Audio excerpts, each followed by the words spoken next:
Bem-vindos ao segundo episódio do podcast Júri no Ar. Trouxemos como tema de hoje a nova Lei 14.197 de 2021, que trata sobre os crimes contra o Estado Democrático de Direito. Como convidados, teremos os nossos colegas de classe Tainá da Silva, Bruna Eduarda, Júlia Lopes e Leandro Souza.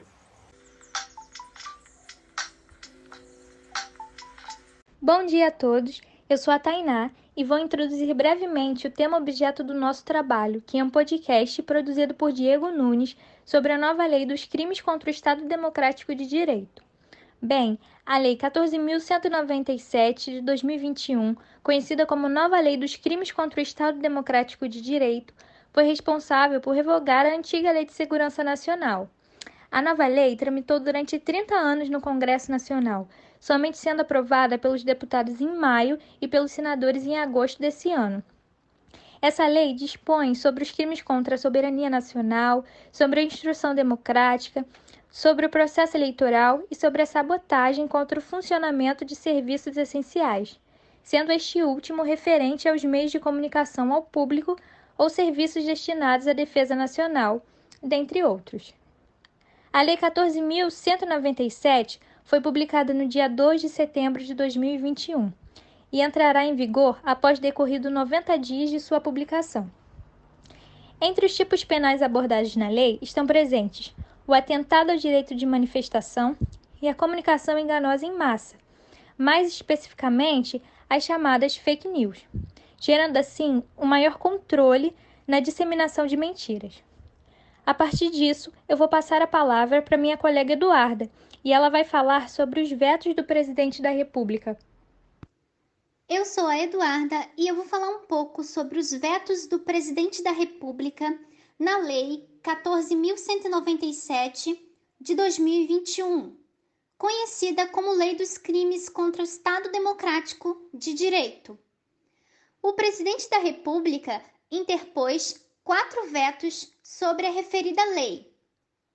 2 deles são sobre tipos penais e os outros 2 estão relacionados a causas especiais de aumento de pena.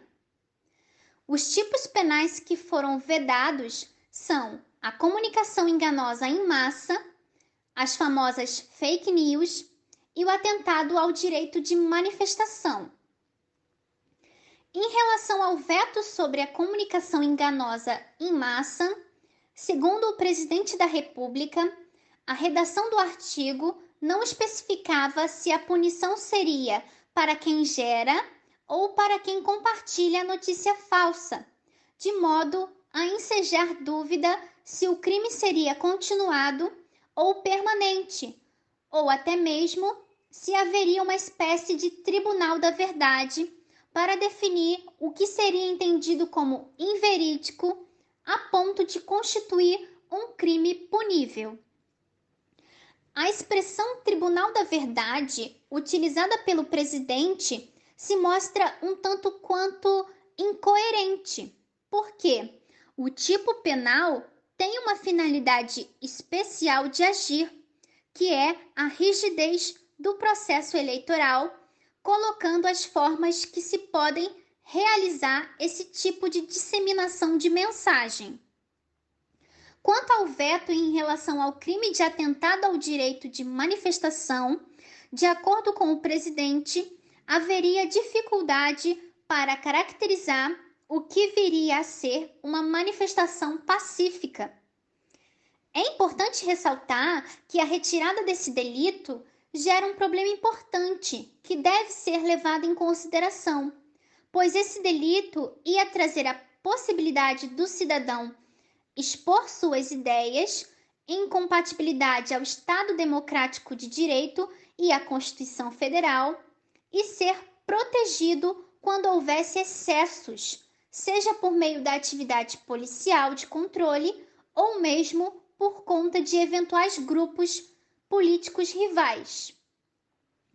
Em relação ao veto das causas especiais de aumento de pena, foram vedados nos crimes contra o Estado Democrático de Direito 2 hipóteses de aumento de pena: o uso da arma de fogo, não tendo justificativa no projeto, e a condição de funcionário público, seja civil ou militar. Nesse caso, alega-se a responsabilidade objetiva, o que não faz muito sentido, porque em vários tipos penais ao longo do Código Penal possuem esse tipo de agravação da pena, porque para aquele tipo de crime especificamente, considera-se grave pessoas que estão dentro da instituição ajudarem a prejudicá-la, sendo que se tem um dever de salvaguardar. Quanto aos funcionários militares, é alegado pelo presidente da República que há uma desproporcionalidade, tendo em vista que o aumento de pena é maior do que o funcionário civil, e também o fato de que os oficiais militares têm a possibilidade de terem um julgamento específico pela perda da patente, de acordo com a Constituição Federal. O presidente da República vetou também um dispositivo que permite aos partidos políticos, com representação no Congresso Nacional, promover ação privada subsidiária, caso o Ministério Público não atuasse no prazo estabelecido em lei.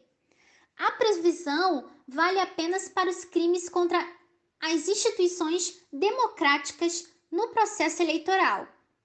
Para o presidente, a medida não se mostra razoável para o equilíbrio e a pacificação das forças políticas e poderia levar o debate da esfera política para a esfera jurídico-penal, não sendo atribuição de partido político intervir na persecução penal ou na atuação criminal do Estado.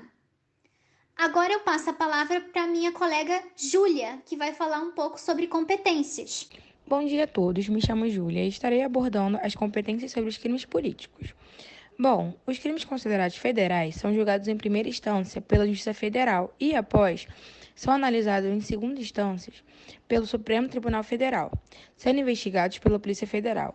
É importante ressaltar que os crimes que atentam contra o processo eleitoral é de competência da Justiça Federal, já que possui o grau recursal para isso.